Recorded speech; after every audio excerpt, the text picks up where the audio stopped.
welcome to another episode of Now Playing with Stephen Freeman.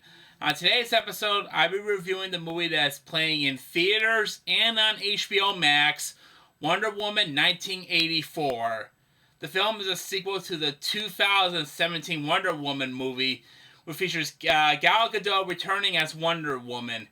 In this movie, set in 1984, Diana is living in Washington, D.C., working at the Smithsonian when a relic is brought in for examination. One of the people examining this relic, played by Kristen Wiig, makes a wish using it to be like Diana, which turns her into this person with unique abilities and gets superpowers.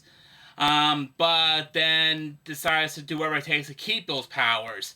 At the same time, another person is taking the stone, using it for greedy purposes, and is trying to take over the world with it.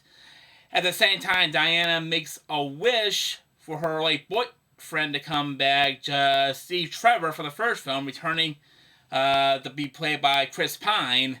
And the two of them go on an adventure to stop these two characters from pursuing evil deeds and to do everything they can to stop these terrible events from happening.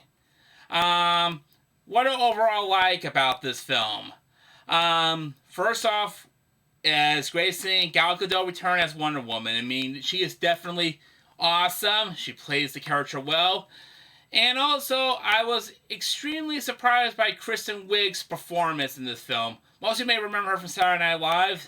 She's mostly known for her comedy stuff, and see her take on such a huge action role, I think, is actually pretty good. She's actually pretty good in this, actually. The action sequences overall have improved also. There's some pretty nifty stuff involving airplanes floating in the air, and some pretty neat action sequences overall. One thing, though, that's concerning me, though, is the overall story, actually, of this film.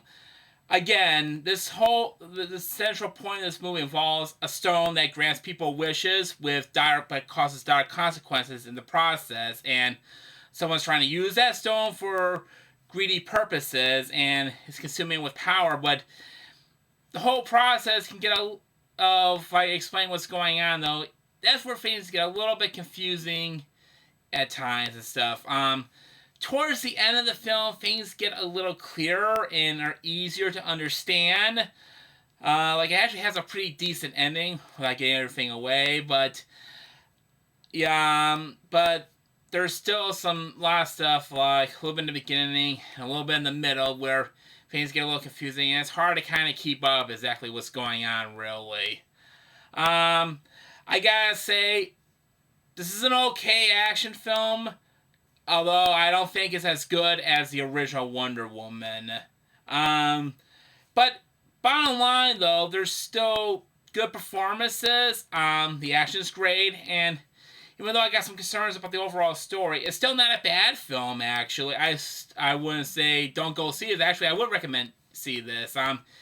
If it's playing in theaters and there's a theater open near you, I say try and see it there if you can do it in a safe way.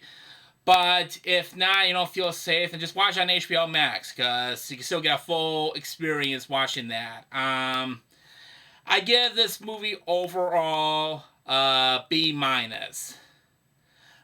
So this is Now Playing with Stephen Freeman, and thank you for watching.